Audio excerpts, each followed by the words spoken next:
जय हिंद साथियों, मैं जयेश आपके अपने YouTube परिवार जयेश मैथ्स ट्रिक पर हार्दिक स्वागत करता हूं। आज मैं आपके लिए लेकर हाजिर हुआ RS प्री पेपर 2021 मैथ्स का संपूर्ण सॉल्यूशन। तो इस क्लास को उन सभी के साथ जरूर शेयर करें जिनका 1 अक्टूबर को RS प्री का पेपर है। ठीक है, तो अपन देरी ना करते हुए क्वेश्चनों को शुरू करते हैं। अपन इस क्लास में मैथ्स के सभी क्वेश्चन करने की कोशिश करेंगे और इन क्वेश्चनों को स्मार्ट अप्रोच और बेसिक तरीके दोनों तरीके से करेंगे। हर क्वेश्चन का 2 तरीका बताऊंगा मैं, तो आपको जो भी सूटेबल लगे उस क्वेश्चन को करें, पर लेकिन कोशिश करें कि हर सवाल को स्मार्ट अप्रोच से ही आप कर पाए। तो अपन शुरू करते हैं ये वाला क्वेश्चन। अब क्वेश्चन लिखा हुआ है, ये क्वेश्चन 27/10/2021 जो RS का पेपर हुआ था उसमें पूछा गया था। तो मैंने यहाँ पर ऊपर लिख दिया कि RS पेपर 27/10/2021 ये प्री का पेपर हुआ था कि किसी धन के 5% वार्षिक दर से 3 वर्ष में चक्रवर्ती ब्याज और साधारण ब्याज का अंतर 183 है, तो मूलधन क्या होगा? प्रिंसिपल ज्ञात करना है, यानी कि जो राशि किसी व्यक्ति के पास ली गई थी वो राशि ज्ञात करनी है। तो सबसे पहले अपन इस क्वेश्चन से अलग क्वेश्चन करवा रहा हूं मैं, ठीक है? तो एक बार ध्यान से देखना। तो सबसे पहले मैं आपको बताऊंगा कि स्मार्ट अप्रोच से साधारण ब्याज कैसे निकालते हैं और उसके बाद में स्मार्ट अप्रोच से चक्रवर्ती ब्याज कैसे निकालते हैं। स्मार्ट अप्रोच का मतलब समझो तो शॉर्ट तरीका, ठीक है? एक कॉन्सेप्ट के साथ बताएंगे। तो यहाँ पर किसी व्यक्ति के पास प्रिंसिपल 1000 रुपये राशि ली, ठीक है? आपने कोई साहूकार है उसके पास 1000 रुपये की राशि ली, कितने प्रतिशत ब्याज पर? 10% ब्याज। कितने समय के लिए? 2 वर्ष के लिए, ठीक है? तो क्या ज्ञात करना है? ऐसा ही ज्ञात करना है, साधारण ब्याज ज्ञात करना है। तो अब साधारण ब्याज कैसे ज्ञात करना है? अब साधारण ब्याज ज्ञात करने का फॉर्मूला भी होता है कि SI बराबर PRT/100, पर लेकिन अपन को ये वाला फॉर्मूला यूज नहीं करना है। एक कॉन्सेप्ट बता रहा हूं क्या। तो ये जो प्रिंसिपल होता है, ध्यान से देखना, ये जो प्रिंसिपल होता है वो अपने आप में कितना परसेंट होता है? 100% होता है। आप किसी व्यक्ति के पास कोई राशि लोगे, ठीक है, तो क्या हो जाएगी? राशि अपने आप में 100% ही होगी, वो पूरी की पूरी राशि आपको देगा। अगर आप उसके पास मांगोगे 1000 रुपये, वो आपको 500 रुपये तो देगा नहीं। अगर आपने उसके पास 1000 रुपये मांगे तो वो आपको 1000 रुपये ही देगा। तो क्या होगा कि जो राशि किसी व्यक्ति के पास ली जाती है वो हमेशा क्या होती है? 100% होती है। तो आपको याद रखना है, अगर नोट करके लिखना हो तो नोट कर लेना, या फिर दिमाग की डायरी में नोट करना तो भी कर लेना कि जो प्रिंसिपल होता है वो अपने आप में कितना होता है? 100% होता है। उसके बाद में रेट, जो दर होती है वो कितने परसेंट है? 10%, और समय दे रखा है 2 वर्ष। ज्ञात क्या करना है? साधारण ब्याज। अब अपन इसको फॉर्मूले से भी कर सकते हैं। कैसे? SI बराबर PRT/100। जैसे कि यहाँ पर ये फॉर्मूला लिखा है, SI बराबर PRT/100। अब यहाँ पर प्रिंसिपल दे रखा है, प्रिंसिपल कितना है? 1000। रेट कितनी दे रखी है? 10%। समय दे रखा है 2 वर्ष अपॉन 100। 2 0 से 2 0 कट गया, 10 में 10 का मल्टीप्लाई कर दिया 100, 100 में 2 का मल्टीप्लाई 200। अब इस फॉर्मूले से किया तो कितना आया? साधारण ब्याज 200 रुपये, ठीक है? अब अपन क्या करते हैं? इसको स्मार्ट अप्रोच से करते हैं। ये वाला जो मेथड था वो बेसिक मेथड था, मेथड नंबर 1, ये एक बेसिक मेथड था। अब एक दूसरा मेथड है जो कि स्मार्ट अप्रोच है। तो क्या करना है? एक बात आपको और याद रखनी है, क्या होती है? SI बराबर जो होता है वो RT% होता है। अब बोलोगे सर RT% क्यों होता है? तो RT% इसलिए होता है क्योंकि जो रेट होती है वो हमेशा प्रतिशत में होती है, समय क्या होता है? वर्ष में होता है, और या डे में होता है। तो रेट परसेंटेज में होती है, इसीलिए क्या बोल दिया हम? SI बराबर RT%, मतलब जो SI का मान होगा वो RT के बराबर होगा। तो यहाँ पर मैंने अभी आपको बताया था कि प्रिंसिपल क्या होता है? अपने आप में 100%। तो ये प्रिंसिपल अपने आप में 100% हो गया। उसके बाद में ये जो SI होता है वो किसके बराबर होता है? RT% के बराबर होता है। तो R कितना है? 10, T कितना है? 2 वर्ष, ठीक है? सीधा वर्ष में ही चेंज करा हुआ, डे तो दे नहीं रखे, होवर भी नहीं दे रखे। तो यहाँ पर 2 वर्ष, 10 में 2 का मल्टीप्लाई क्या कर दिया? 10 में 2 का मल्टीप्लाई कितना आया? 20। 2 0 से 2 0 कट गया, 20 में 10 का मल्टीप्लाई कर दिया तो 200 इसका सही आंसर आया। आई बात समझ में? आई ना? आई तो कमेंट बॉक्स में यस जरूर लिखना है। उसी प्रकार प्रिंसिपल दे रखा है, एक सेकेंड पेन को चेंज कर देते हैं।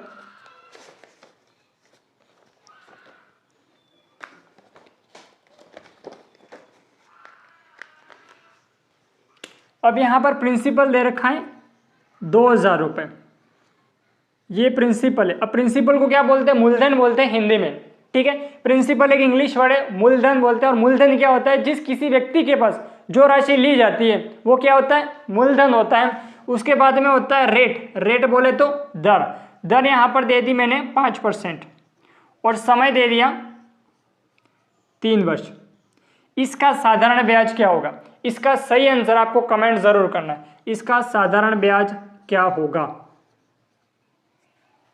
इसका साधारण ब्याज आपको कमेंट बॉक्स में कमेंट करना है। अब आपको साधारण ब्याज कैसे निकालते हैं, स्मार्ट अप्रोच से समझ में आ गया होगा। ये मैंने यहाँ पर आपको बता दिया है कि जो प्रिंसिपल होता है वो अपने आप में 100% होता है और SI बराबर क्या होता है? RT% होता है। तो ये SI बराबर RT% आपको दिमाग में रखना है। तो इसको अपन यहाँ से रब कर देते हैं।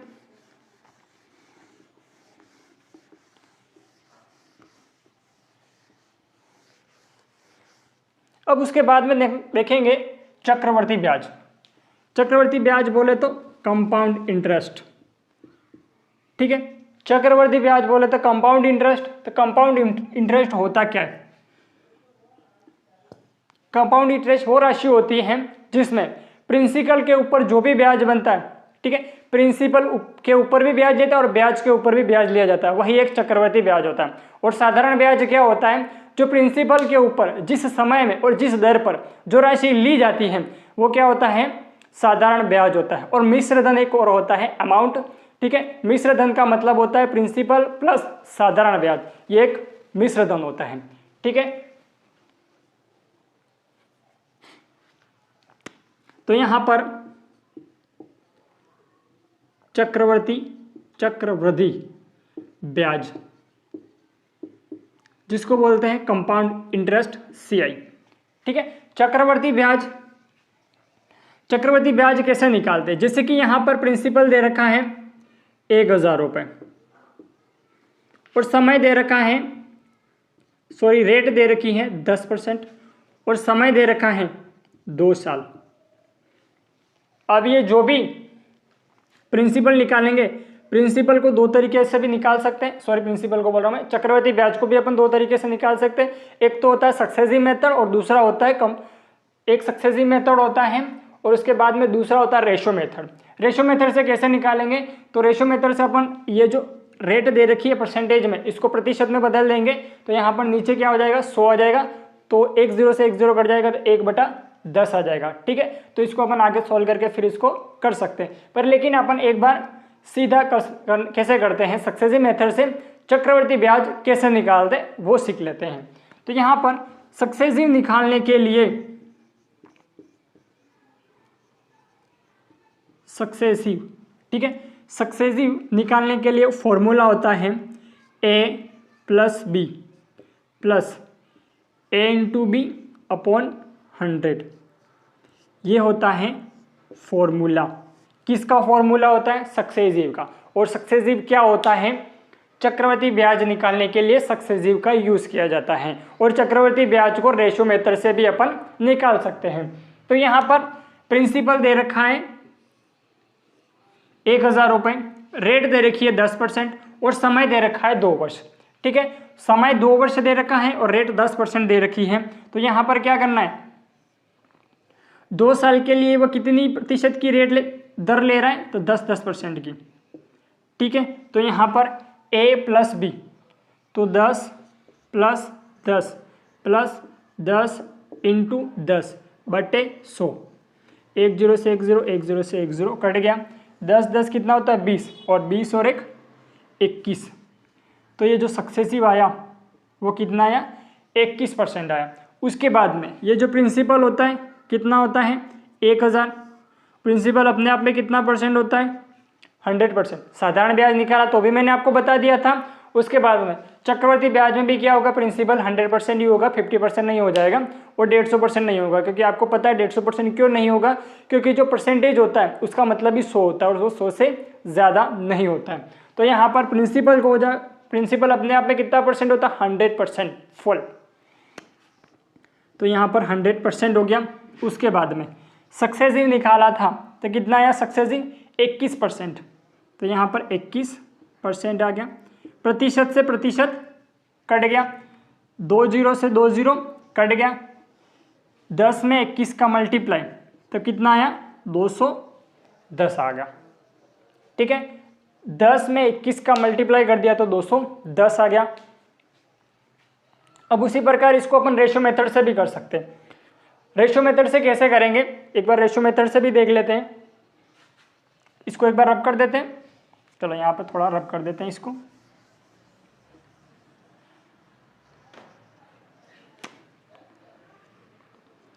अब यहाँ पर 10% दे रखा है। अब प्रतिशत का मतलब कितना होता है, कमेंट करो जल्दी, प्रतिशत का मतलब कितना होता है, कमेंट ज़रूर करना कि प्रतिशत का मतलब कितना होता है। तो यहाँ पर 10 था, 10 के नीचे 100 कर दिया, 1 0 से 1 0 कट गया। तो ये जो 10 होगा वो क्या हो जाएगा, प्रिंसिपल, और ये क्या हो जाएगा, ब्याज, SI। तो यहाँ पर प्रिंसिपल और इधर आ गया अमाउंट। 10 में एक जोड़ दिया तो कितना आ गया, अमाउंट। प्रिंसिपल में SI को जोड़ते तो कितना क्या आता है, मिश्र धन आता है। तो यहाँ पर 11 कर दिया। अब ये कितने साल के लिए निकालना है अपन को, 2 साल के लिए निकालना है। तो इसको क्या कर देंगे, स्क्वायर कर दिया।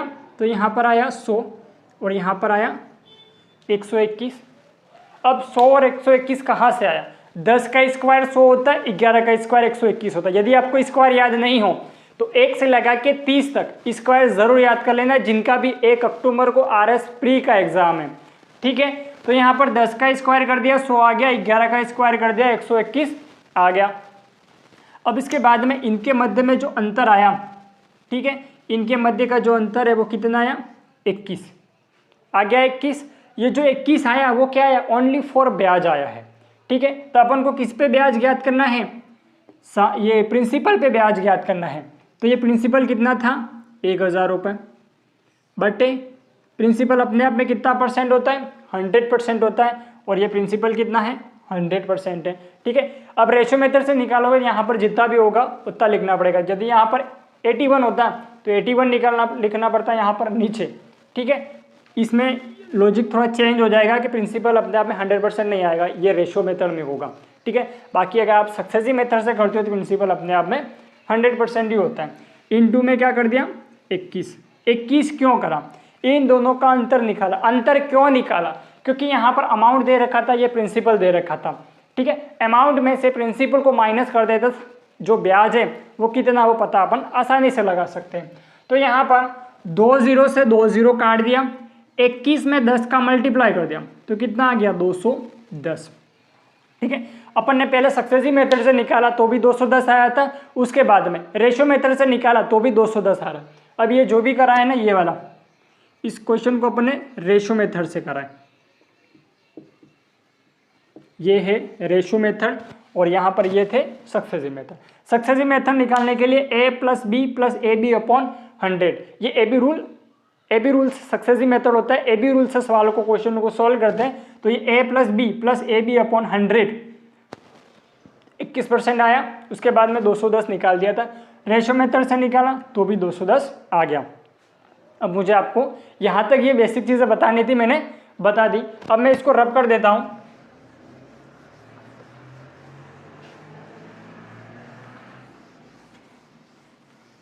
अब इस क्वेश्चन को शुरू करते हैं अपन। अब क्वेश्चन लिखा हुआ है, किसी धन के 5% दर से 5% वार्षिक दर से 3 वर्ष में चक्रवर्ती ब्याज और साधारण ब्याज का अंतर 183 है, तो मूलधन क्या होगा, मूलधन ज्ञात करना है। ठीक है, प्रिंसिपल क्या होगा ये ज्ञात करना है। तो यहाँ पर किसी धन के मतलब प्रिंसिपल नहीं पता है। ठीक है, किसी धन के प्रिंसिपल ज्ञात करना है, तो इसके लिए एक फॉर्मूला बन जाएगा। क्या फॉर्मूला बनेगा, तो डिफरेंट किस किस का है, एक तो SI का और एक CI का। ठीक है। अब SI और CI क्या होता है, तो SI का मतलब होता है सिंपल इंटरेस्ट, CI का मतलब होता है कंपाउंड इंटरेस्ट, साधारण ब्याज और चक्रवर्ती ब्याज। फिर SI का मतलब ये मत समझ जाना सब इंस्पेक्टर, नहीं, सब इंस्पेक्टर का यहाँ पर रोल नहीं है, पर जिस दिन सिलेक्शन ले लेंगे उस दिन सब इंस्पेक्टर जरूर बनेंगे, ठीक है। एक बार मेहनत करनी जरूरी है। तो यहाँ पर P प्रिंसिपल आ गया R/100 का whole square into 300 plus R/100 कोष्टक बंद। अब ये वाला जो फॉर्मूला है वो आपके दिमाग में और जद्दोजहन में पता होना चाहिए। क्यों पता होना चाहिए, क्योंकि इस क्वेश्चन से यदि 3 वर्ष के लिए पूछेगा तो ये वाला फॉर्मूला ज़रूर यूज़ करना पड़ेगा। यदि 2 वर्ष के लिए पूछेगा, क्योंकि अब इन्होंने 2021 में 3 वर्ष के लिए पूछा था, तो 2023 का जो भी एग्ज़ाम होगा उसमें 2 वर्ष के लिए ज़रूर पूछेगा, ठीक है। यहाँ पर उन्होंने क्या करा था कि किसी धन के 5% वार्षिक दर से 3 वर्ष के लिए, 3 वर्ष में चक्रवर्ती ब्याज और साधारण ब्याज का अंतर 183 हो तो मूलधन क्या होगा। 3 वर्ष के लिए उन्होंने 2021 में पूछा था, तो 2022 में 2 वर्ष के लिए जरूर पूछेगा। तो इसके लिए आपको क्या करना है, यदि 3 वर्ष के लिए पूछता है तो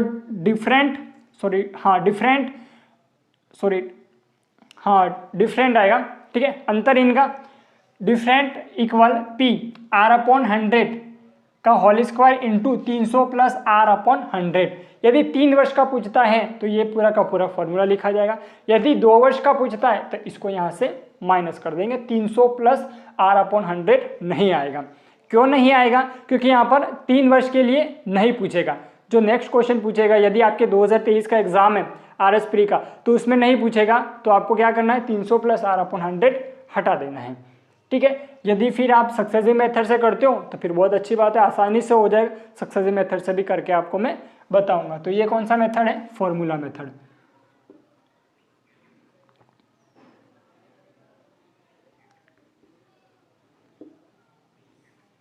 ये फॉर्मूला मेथड है। तो यहाँ पर डिफरेंट तो कितना दे रखा है 183 इक्वल प्रिंसिपल याद करना है, रेट कितनी दे रखी है 5% upon 100 whole square into 305 upon 100 183 P।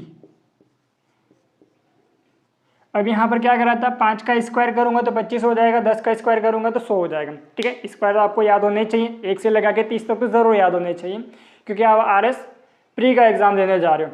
इसीलिए क्या होना चाहिए, आपको 1 से लगा के 30 तक तो ज़रूर याद होना चाहिए। यदि आपको यह नहीं याद है तो फिर मात्र 2 से 3 सेकेंड में कैसे इनका स्क्वायर निकाल दें उसकी ट्रिक पता होनी चाहिए आपको, ठीक है। अब इसको अपन स्क्वायर दे रखा है तो 100 × 100 लिख देंगे इंटू 305 अपॉन 100, 5 पंचे 25 और 25 चौके 100। उसके बाद में 5 दूनी 10, 6 पंचे 30 और 5 एकम 5, 61 से इसको काट दिया 3 बार। अब यहाँ पर 20 में 4 का मल्टीप्लाई 80, 80 में 3 का मल्टीप्लाई 80 में 3 का मल्टीप्लाई 240 और 240 में 100 का मल्टीप्लाई तो कितना आ गया 240 में 100 का मल्टीप्लाई तो कितना हो गया 24,000 इज करेक्ट आंसर। कैसे करा एक बार मैं वापस रिपीट करता हूँ, ठीक है, क्योंकि यहाँ से मैंने काटा होगा तो आपको भी समझ में नहीं आया होगा, ठीक है। तो यहाँ पर इसको एक बार वापस काट देते हैं। P अब यहाँ पर क्या दे रखा था 183 इंटू P फॉर्मूला दे रखा था P R/100 का होल स्क्वायर कर देंगे, ठीक है। तो R दे रखा था 5% अपॉन 100, 100 कहाँ से आया तो परसेंटेज का मतलब 100 ही होता है, ठीक है। 5/100 का होल स्क्वायर इंटू 305 अपॉन 100। अब स्क्वायर दे रखा था तो इंटू 5 कर दिया, 100 × 100 कर दिया, 305 अपॉन 100। अब इसको 5 में 5 का मल्टीप्लाई करते 25 आता, ठीक है। 25 को इसको काट दिया 4 बार और उसके बाद में 100 और 305 को काटा, 5 के पाड़े से ये तो 20 बार कटा, ये 61 बार कटा, तो इस 61 में ये 3 बार कट जाएगा 183। उसके बाद में 20 में 4 का मल्टीप्लाई कितनी बार जाएगा 80 बार, 80 में 3 का मल्टीप्लाई 240 में 100 का मल्टीप्लाई, तो 24,000 इसका सही आंसर आ गया। अब ये जो भी था वो फॉर्मूला मेथड से करा था, अब अपन इसको करेंगे सक्सेसिव मेथड से, ठीक है, स्मार्ट अप्रोच इसको आप बोल सकते हो। तो इसको एक बार अपन वापस रब कर देते हैं।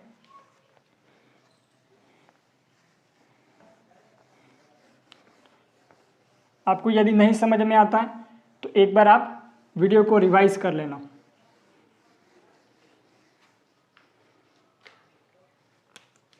अब यहाँ पर 5% वार्षिक दर से 3 वर्ष में चक्रवर्ती ब्याज और साधारण ब्याज का अंतर 183 है, तो मूलधन क्या होगा? तो सबसे पहले क्या करते हैं, एसआई बराबर क्या बताया था मैंने, RT%, TR% या RT%। TR%, T कितना दे रखा है 2, T 2 दे रखा है या 3 दे रखा है, 3 दे रखा है। अब उसके बाद में रेट दे रखी है 5%, 5 में 3 का मल्टीप्लाई कर दिया तो 15% आ गया। उसके बाद में 3 वर्ष के लिए 5% रेट के हिसाब से सक्सेसिव निकालेंगे, तो 3 साल का भले निकालेंगे तो 5%, 5% और 5%, 3 बार आ जाएगा। इसका यहाँ से यहाँ तक निकालेंगे। मैंने फॉर्मूला क्या बताया था सक्सेसिव के लिए, A+B इंटू AB/100। तो यहाँ पर फॉर्मूला लग जाएगा A+B प्लस AB/100। तो 5 में 5 को जोड़ दिया 10, प्लस 5 में 5 का मल्टीप्लाई, मतलब 5 इंटू 5/100। तो कितना आया 0.25। अब इसको यहाँ पर जोड़ा तो कितना आया 10.25। 10.25। अब इसका इसके साथ फिर से निकालेंगे सक्सेसिव, तो कितनी बार जाएगा 10.25 प्लस 5 प्लस 10.25 इंटू 5/100। इस जीरो को फिर से उतार दिया, पॉइंट हटा दिया, पॉइंट के बाद में 2 जीरो लग गया। 10.25 में 5 को जोड़ दिया 15.25 आ गया। तो यहाँ पर 15.25 प्लस, अब ये थोड़ा क्या हो जाएगा, थोड़ा हार्ड पड़ जाएगा। यदि आपको फॉर्मूला याद नहीं होगा तो आपको इस तरीके से ज़रूर करना पड़ेगा। अब मैंने यहाँ पर SI बराबर TR%, मतलब 5 में 3 का मल्टीप्लाई कर दिया तो 15% आ गया। साधारण ब्याज 15% आ गया। उसके बाद में सक्सेसिव निकालने के लिए क्या करना पड़ेगा आपको, एक बार तो ये फॉर्मूला लगाना पड़ेगा A+B प्लस AB/100 वाला। तो यहाँ पर 10.25 आया। वो कितने साल के लिए निकाला था आपने, 2 साल के लिए निकाल पाए, क्योंकि 5% और 5% 2 बार मल्टीप्लाई करा था। उसके बाद में तीसरे साल का फिर निकालने के लिए 10.25 का 5% के साथ में क्या करना पड़ेगा, सक्सेसिव निकालना पड़ेगा। तो यहाँ पर 15.25 प्लस 5 पंजे 25 का 5 हाथ में आ गया 2, 5 दूनी 10, 10 में 2 जोड़ा तो 12, 12 का 2 हाथ में आ गया 1। तो यहाँ पर 0 था, 5 में 0 का मल्टीप्लाई करते तो 0 ही आता, 1 लग दिया, और 5 एकम 5। कितने जीरो नीचे, 4 जीरो, तो 4 संख्या के बाद में पॉइंट लगा दिया। अब यहाँ पर 15.25 और यहाँ पर 0.5125, ठीक है। तो अब इसको आप इसको आराम से साइड में करके जोड़ना चाहते हो तो जोड़ लेना 10.25, या फिर सीधा जोड़ना चाहते हो सीधा जोड़ दोगे 5 1 2 5 5 2 6 7 15.7625, ठीक है। 3 वर्ष के लिए सक्सेसिव कितना आता है, तो 15.7625। आप अगर याद कर लो तो अच्छी बात है। 2 वर्ष के लिए कितना होगा, तो 10.25 होगा 5% के हिसाब से सक्सेसिव, और 3 वर्ष के लिए होगा 15.7625। आसानी से याद हो जाता है यदि एक बार आप प्रैक्टिस कर लेते हो। यदि अब सक्सेसिव वाला आपको समझ में नहीं आता है तो फिर फॉर्मूले से तो आप आसानी से कर सकते हो, ठीक है। फॉर्मूला ही जिंदाबाद है। जिनके पेपर हैं, जिनके बाद में पेपर हैं, वो तो इस तरीके को सीख ही ले तो बेस्ट रहेगा, ठीक है। तो अपन यहाँ पर 10.25 आया, तो यहाँ पर इसको मैं रब कर देता हूँ, सॉरी 10.25 नहीं, 15.7625। तो इसको अपन वापस यहाँ से रब कर देते हैं।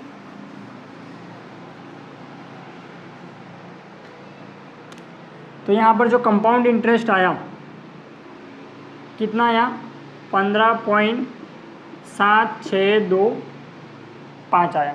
अब यहाँ पर क्या कह रहा था, अंतर कह रहा था, साधारण ब्याज और चक्रवृद्धि ब्याज का अंतर। तो इन दोनों का अंतर निकालेंगे। अंतर निकालने के लिए क्या कहा, माइनस कर देंगे। तो बड़ी संख्या में छोटी संख्या को माइनस कर दिया, तो 15.7625 में 15 को माइनस कर दिया तो कितना आया 7625, 0.7625। तो ये क्या आया, डिफरेंट आया। अब 183 किसका मान दे रखा है, 0.7625 का मान दे रखा है 183। उसके बाद में ज्ञात क्या करना है, प्रिंसिपल। अब मैंने आपको बताया था प्रिंसिपल जो होता है वो अपने आप में क्या होता है 100% होता है। तो प्रिंसिपल को क्या कर दिया 100% कर दिया। तो यहाँ पर प्रिंसिपल इनटू में 100 का मल्टीप्लाई कर दिया, मानने की 100%। अब यहाँ पर इसको यहाँ से पॉइंट हटाया तो कितने ज़ीरो लग गए, 4 संख्या थी, 4 ज़ीरो लग जाएंगे। अब यहाँ से कोई कटेगा नहीं, कटेगा तो अपन क्या करते हैं 25 के पाड़े से काटने की कोशिश करते हैं। 25 दिया 75, 25 दिया 75, 1 आया, ऊपर से 2 को उतारने के लिए 0 लगाया, 25 पंचे 125 और 25 चौके 100। एक बार और काट दें, 25 के पाड़े से ही कट जाएगा, 25 से कम 25 कट जाएगा, 25 से कम 25, ठीक है, 25 से कम 25, 5 आया 55 नहीं कटेगा, 25 के पाड़े से तो नहीं कटेगा, हाँ 5 के पाड़े से ज़रूर कट जाएगा। तो 6 पंचे 30। एक बार मैं थोड़ी इंक डाल देता हूँ इसमें, तब तक आप सोल्व करना कि क्या हो सकता है इसका आंसर। क्वेश्चन को मैंने थोड़ा लंबा करा है, पर इसको आपको मैं इस क्वेश्चन को आसानी से समझा सकूं, इसीलिए मैंने इस क्वेश्चन को थोड़ा लंबा रखा है। अगर समझ में आ जाएगा ना तो अपने आप झंडे गाड़ दोगे। तो ये शुरू करते हैं फिर से। अब इसको अपन काटेंगे यहाँ से 5 के पाड़े से, तो कितनी बार कट जाएगा 61 बार। और यहाँ से इसको काटा 5 दूनी 10, पीछे 3 ज़ीरो लग गए। अब यहाँ पर 3 एकम 3, 6 तिका 18, 3 बार, तो 4 तिया 12 और 12 दूनी 24, यहाँ पर फिर आ गया 24,000। ठीक है, दोनों तरीके मैंने बता दिए, क्वेश्चन को मैंने अच्छे से एक्सप्लेन कर दिया कि इस क्वेश्चन को कैसे करेंगे, तरीके भी बता दिए, सक्सेसिव मेथड कैसे करेंगे, स्मार्ट अप्रोच से कैसे करेंगे, दो तरीके बताए। आपको जो भी सूटेबल लगे उस तरीके से आप कर सकते हो। फॉर्मूला मेथड से करो तो भी बेस्ट है, उसके बाद में सक्सेसिव मेथड से करके और साधारण ब्याज निकाल के SI बराबर 80% और कंपाउंड इंटरेस्ट में सक्सेसिव से करोगे तो भी बेस्ट है। ठीक है, आपके लिए जो भी बेस्ट हो वो ज़रूर करना। अगर फॉर्मूले से करना चाहते हो तो फॉर्मूला याद करना। उसी प्रकार अपन अगला क्वेश्चन करने की कोशिश करते हैं। ये क्वेश्चन लिखा हुआ है, इस क्वेश्चन को मैं एक बार वापस रिपीट करता हूँ। क्वेश्चन है, एक आयताकार कमरा 12 मीटर लंबा, 6 मीटर चौड़ा तथा 4 मीटर ऊंचा है। इसमें 2 दरवाजे हैं, प्रत्येक 2 इंटू 1 मीटर का, 2 दरवाजे हैं 2 इंटू 2/1 मीटर तथा 2 इंटू 1 मीटर तथा 2 खिड़कियाँ 1.5 इंटू 1 मीटर की हैं। यदि दीवारों पर रंग करवाने की दर 15 रुपये प्रति वर्ग मीटर है, तो 15 रुपये है, हाँ 15 मीटर है, 15 रुपये हैं, 15 रुपये प्रति वर्ग मीटर है, तो दीवारों पर रंग करवाने का व्यय क्या होगा। अब ये वाला क्वेश्चन है, ये वाला क्वेश्चन भी क्या होगा 27/10/2021 को जो पेपर हुआ था RS प्री का, उसमें पूछा गया था। अब मुझे बार बार यहाँ पर ना टैग लगाने की या बोलने की ज़रूरत नहीं है, क्योंकि थंबनेल पर ही लिखा हुआ है कि 27/10/2021 RS प्री पेपर सॉल्यूशन। तो यहाँ पर क्वेश्चन को करते हैं, तो अपन क्या करेंगे, चारों दीवारों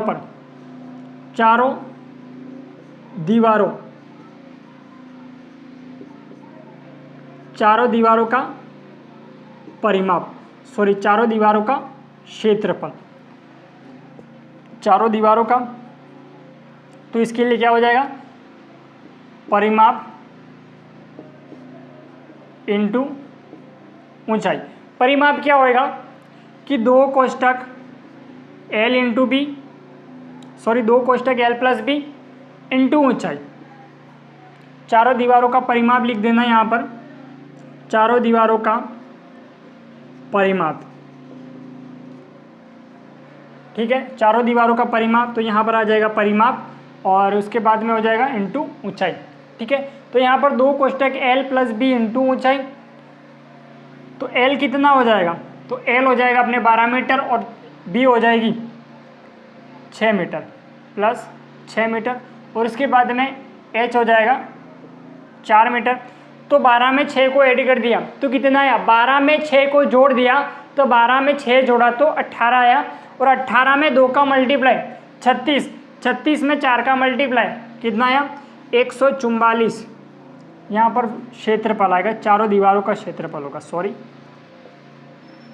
चारों दीवारों का क्षेत्रफल, चारों दीवारों का क्षेत्रफल तो यहाँ पर आएगा 144 मीटर वर्ग मीटर स्क्वायर। अब यहाँ पर क्षेत्रफल क्यों आएगा, क्योंकि यहाँ पर एक आयताकार कमरा है 12 मीटर लंबा तथा 6 मीटर चौड़ा 4 मीटर ऊंचा है, और इसमें क्या कह रहा है, यदि दीवारों पर रंग करवाने की दर 15 रुपये प्रति वर्ग मीटर है तो दीवारों पर रंग करवाने का व्यय कह रहा है, इसीलिए अपन को क्या करना पड़ेगा, पूरे एरिया सबका एरिया ज्ञात करना पड़ेगा, क्षेत्रफल ज्ञात करना पड़ेगा।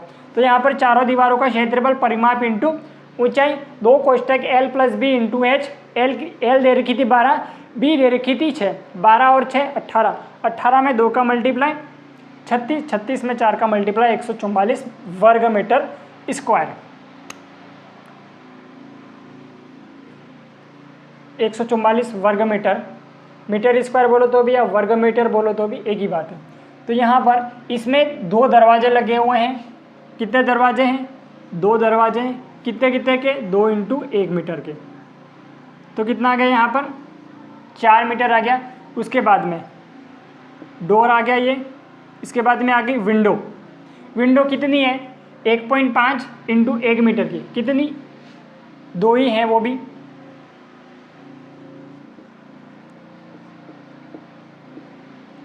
तो 15 दूनी 30, पॉइंट लग जाएगा पीछे यही आएगा, तो यहाँ पर ये कितनी हो गई 3 मीटर आ गया, 3 ये 3 और 4 इन दोनों को जोड़ दिया कितना आया 7, 144 में 7 को माइनस कर देंगे, क्यों करेंगे रीज़न देख लो।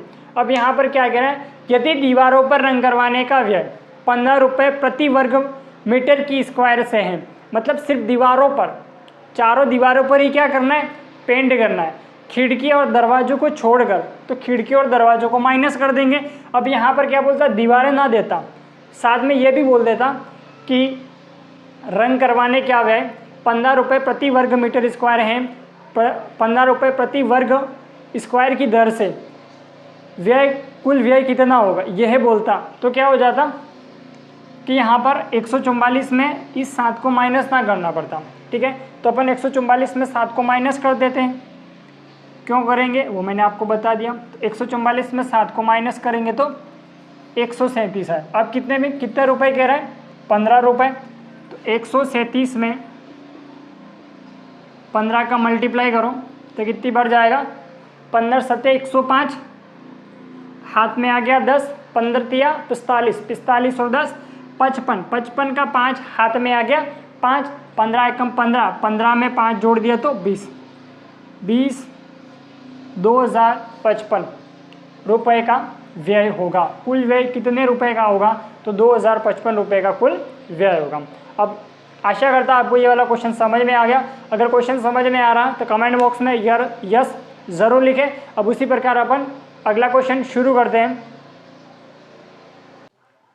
आपके सामने ये क्वेश्चन लिखा हुआ है, इस क्वेश्चन को मैं एक बार वापस रिपीट करता हूँ। क्वेश्चन है, एक पुस्तक के प्रकाशन में होने वाला व्यय परसेंटेज में वितरण निम्नलिखित पाई चार्ट में दिखाया गया। ये वाला जो पाई चार्ट बना हुआ है इसमें दिखाया गया है कि परसेंटेज में वितरण किस प्रतिशत में दे रखा है। उसके बाद में पुस्तकों के विशेष संख्या के लिए पुस्तकों की रॉयल्टी का भुगतान 22,950 है, तो प्रिंटिंग पर होने वाला व्यय कितना है। प्रिंटिंग पर होने वाला व्यय कितना होगा ये आपको बताना है। मेरे क्या मुंह में छाले हो गए, इसकी वजह से मेरी आवाज़ मतलब ज़्यादा अच्छे से नहीं आ पाई होगी, इसके लिए मैं माफ़ी चाहता हूँ। पर लेकिन आप कोशिश ज़रूर करना है कि मैं ज़रूर कोशिश करूँगा कि आपको अच्छे से समझा सकूँ, ठीक है। तो यहाँ पर प्रिंटिंग पर होने वाला व्यय कितना होगा, प्रिंटिंग पर होने वाला व्यय आपको ज्ञात करना है। तो सबसे पहले यहाँ पर किसका व्यय दे रखा है, तो पुस्तकों की रॉयल्टी का भुगतान दे रखा है। कितना दे रखा है 22,950, ठीक है। अब ये कितने प्रतिशत का मान है, रॉयल्टी का परसेंटेज कितना है, तो रॉयल्टी का परसेंटेज है 15%। रॉयल्टी का परसेंटेज कितना है 15%।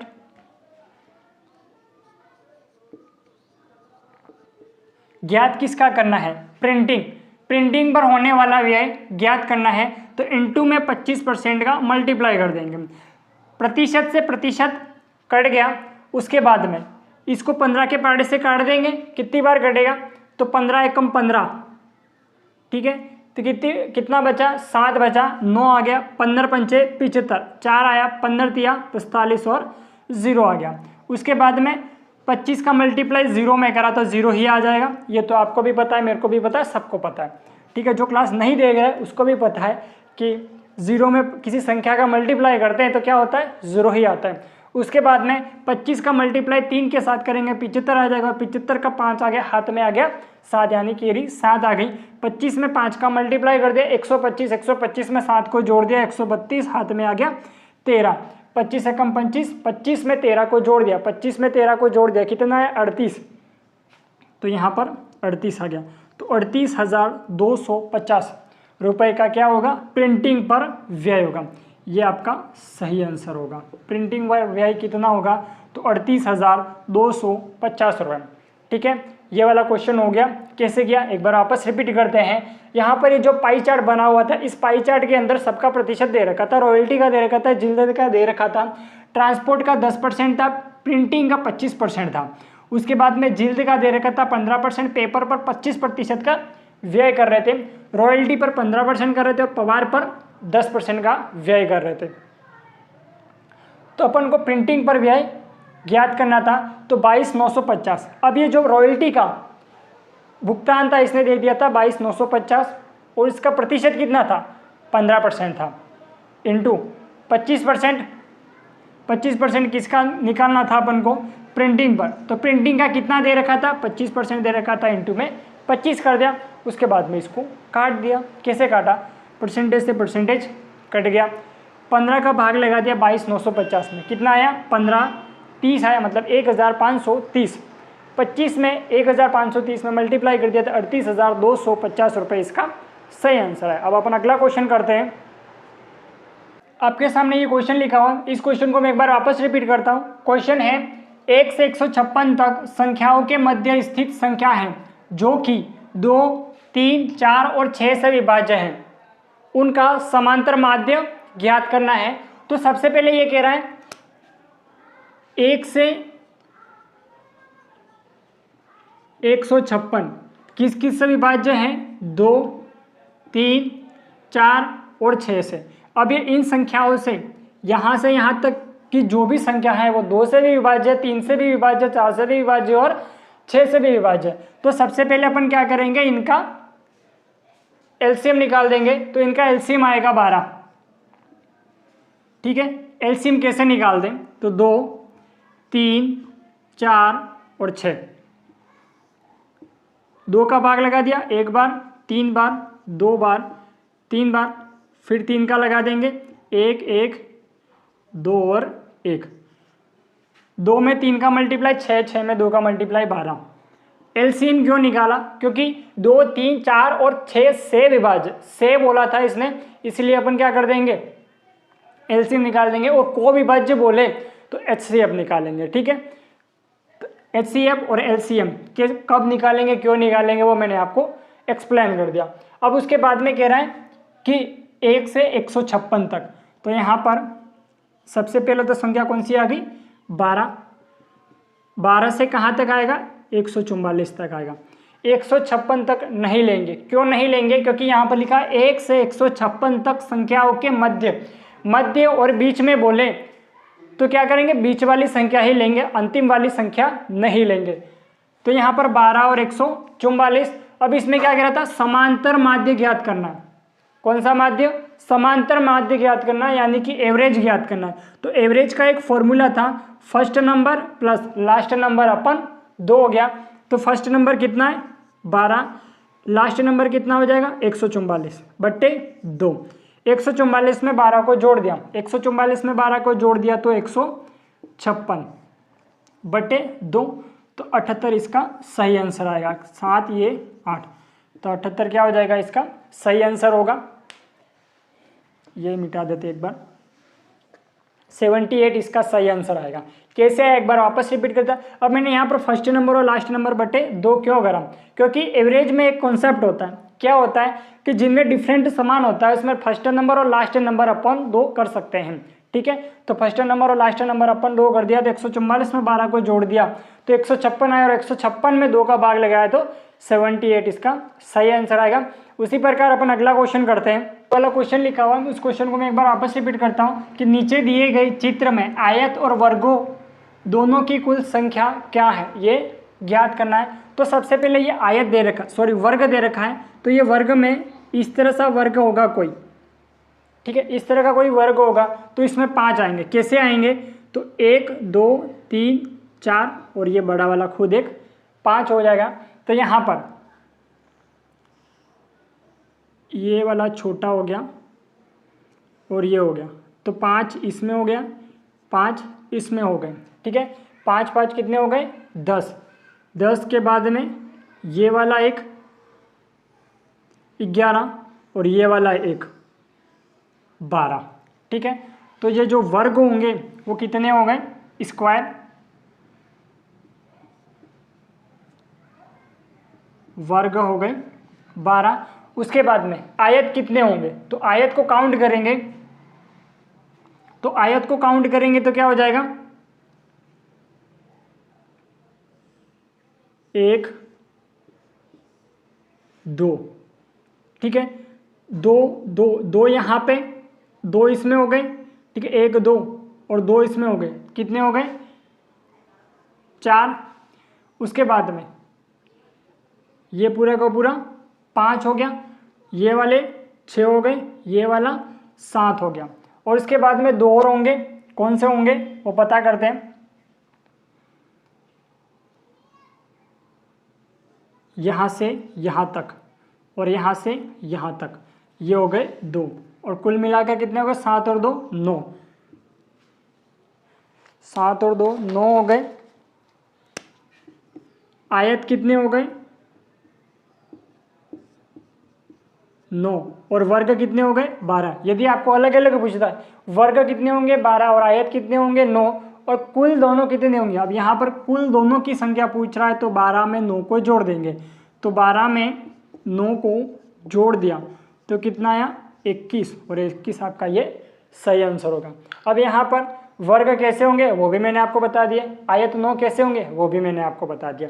नहीं समझ में आए तो एक बार वीडियो को रिवाइज करके देख लेना, अच्छे से समझ में आ जाएगा। अब उसी प्रकार अपन अगला क्वेश्चन करते हैं। ये वाला क्वेश्चन लिखा हुआ, इस क्वेश्चन को मैं एक बार वापस रिपीट करता हूँ। क्वेश्चन है वीरेंद्र राजेंद्र के पिता का लड़का है, मतलब वीरेंद्र और राजेंद्र, वीरेंद्र राजेंद्र के पिता का लड़का है, वीरेंद्र राजेंद्र के पिता का लड़का है। ठीक है, राजेंद्र की बुआ मंजू है, मतलब ये जो राजेंद्र है इसकी बुआ कौन है मंजू है, आदर्श मंजू का पति है और प्रकाश का दामाद है। प्रकाश राजेंद्र से कैसे संबंधित है। ठीक है, तो यहाँ पर वीरेंद्र और राजेंद्र, वीरेंद्र को वी मान लेंगे, राजेंद्र को आर मान लेते हैं। ठीक है, तो यहाँ पर वी और आर,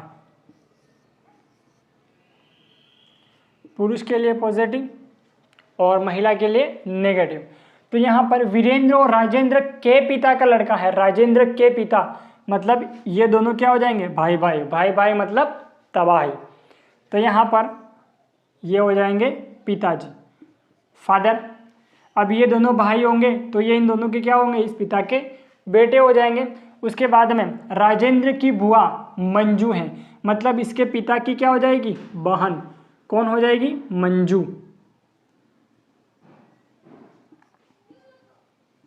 ये कौन हो गई, इसके पिता की बहन राजेंद्र की क्या हो गई बुआ, और वीरेंद्र की भी क्या हो गई बुआ। उसके बाद में आदर्श मंजू का पति है, तो यहाँ पर कौन हो गया आदर्श। अब ये दोनों क्या हो गए पति पत्नी हो गए, तो दोनों को क्या कर दी शादी कर दी, तो पति पत्नी बन गए। ठीक है, ये ब्लड रिलेशन का क्वेश्चन है। ब्लड रिलेशन में आप ऐसे शादी करवा सकते हो, रियल लाइफ में ऐसे शादी नहीं होती, पर अपन ऐसे शादी करवा सकते, कोई बात नहीं, कोई बड़ी बात नहीं शादी करना। ये कर लिया अपन ने, हो गई अपनी शादी। अब उसके बाद में और प्रकाश का दामाद है, कौन दामाद है? प्रकाश। और कौन होता है? First person. ये प्रकाश का दामाद है, मतलब यहाँ पर प्रकाश आ गया, ठीक है। अगर ये प्रकाश का दामाद तब होगा जब मंजू इसकी बेटी होगी। किसकी? प्रकाश की, ठीक है। प्रकाश की अगर ये बेटी होगी तो ये क्या हो जाएगा? आदर्श प्रकाश का दामाद हो गया। प्रकाश राजेंद्र से कैसे संबंधित है? तो ये हो गया राजेंद्र, ये हो गया राजेंद्र के पिता। राजेंद्र के पिता, ये दोनों क्या होते? भाई बहन थे। ये दोनों भाई बहन थे, तो इस बहन का पिता, इस पिता का क्या लगेगा? पिता। तो इसके पुत्र के, ये जो पिता इसके पुत्र के प्रकाश क्या लगेगा? दादाजी, ग्रैंडफादर, ठीक है। दादा इज करेक्ट आंसर, दादाजी कर देते अपन, ठीक है। दादा इज करेक्ट आंसर। समझ में आ चुका होगा आपको, ठीक है। नहीं समझ में आया एक बार वापस रिवाइज कर लेना और क्वेश्चन को ध्यान से समझना। और जो भी आपको समझ में नहीं आता आप कमेंट बॉक्स में कमेंट तो कर ही सकते हो। कमेंट बॉक्स आपके लिए हमेशा के लिए खुला है, 24 घंटे सुविधा उपलब्ध है। कभी भी आप मैसेज करना, इसका रिप्लाई देने की मैं पूर्ण कोशिश करूंगा। अब उसी प्रकार अगला क्वेश्चन करते हैं। हमने ये क्वेश्चन लिखा हुआ है, इस क्वेश्चन को मैं एक बार वापस रिपीट करता हूँ। यदि विशेष कूट भाषा में टाइगर को QDFHS लिखा जाता है, मेरिट को SHQDL लिखा जाता है, तो फ्रोजन को क्या लिखा जाएगा? ये आपको पता करना, ठीक है। फ्रोजन को क्या लिखा जाएगा पता करना अपन को। तो सबसे पहले पता करेंगे कि इसमें क्या लॉजिक लगा है। तो यहां पर टाइगर बराबर QDFHS। अब आपको दिख रहा होगा, क्या दिख रहा है?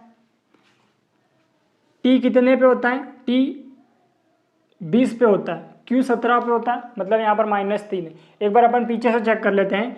R 18 पे होता है, S 19 पे होता है +1, E 6 पे होता है, सॉरी E 5 पे होता है, H 8 पे होता है, मतलब +1 +2। इसके बाद में G, यहाँ पर तो लॉजिक नहीं लग रहा है शायद, इसके नीचे लिख के देख लेते हैं। QDFHS, ठीक है। तो यहाँ पर R 18 पे होता है, -1 कर दिया। E 5 पे होता है, D 4 पे होता है, ठीक है, -1 G 7 पे, F 6 पे, ये 7 पे होता है, 6 पे होता है, मतलब -1। I 9 पे होता है, H 8 पे होता है, -1। T 20 पे होता है, S 19 पे होता है, -1, ठीक है। सभी में -1 हो रहा है। अभी आपको नीचे लिख के लिखोगे तो क्या हो जाएगा? आपको जो भी लॉजिक लग रहा है वो जल्दी समझ में आ जाएगा, ठीक है। अब मैंने भी यहाँ पे नीचे लिखा तो जल्दी समझ में आ गया कि क्या लॉजिक लगेगा। अब उसी प्रकार अपन मेरिट में चेक कर लेते, क्या यही लग रहा है? तो मेरिट, ठीक है, मेरिट नहीं लिखना है, मेरिट लिखना है, ठीक है।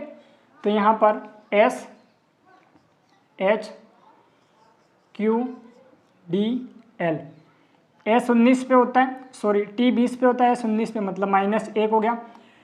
I 9 पे, H 8 -1, R 18 Q 17 -1, E 5 D 4 -1, M 13 L 12 -1। Same logic लग रहा है, -1 -1 -1। तो जो भी फ्रोजन है उसमें भी क्या हो जाएगा? FROJEN। इसमें भी क्या कर देंगे? -1 कर देंगे। पहले मैं पेन को चेंज कर देता हूँ क्योंकि इसमें इंक है नहीं, फिर बोलोगे सर दिख नहीं रहा है करके कमेंट करोगे। तो ये पर दिख रहा है, इस पर नहीं दिख रहा है, इंक डाल देते इसमें।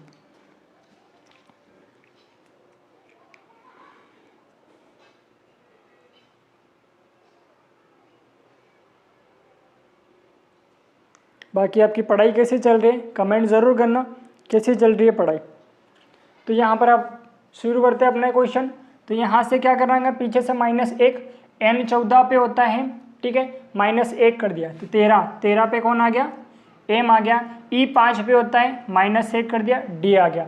Z 26 पे होता है, -1 कर दिया, Y आ गया।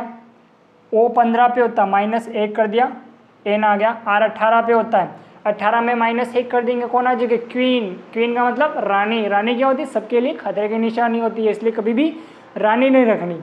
अकेला रहना हमेशा। तो आ गया Q और अपने रहे पीछे F का मतलब होता है फिक्स।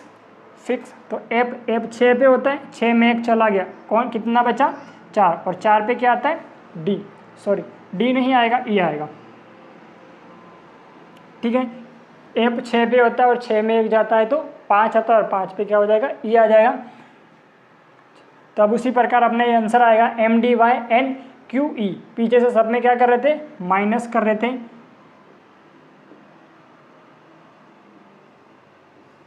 अब इस तरह से अपन ने क्या करा, सब में माइनस करा। आशा करता हूँ आपको मेरे द्वारा ये पेपर सॉल्यूशन करवाया अच्छा लगा होगा। अगर अच्छा लगा तो कमेंट बॉक्स में कमेंट ज़रूर करना है कि आपको कैसा लगा।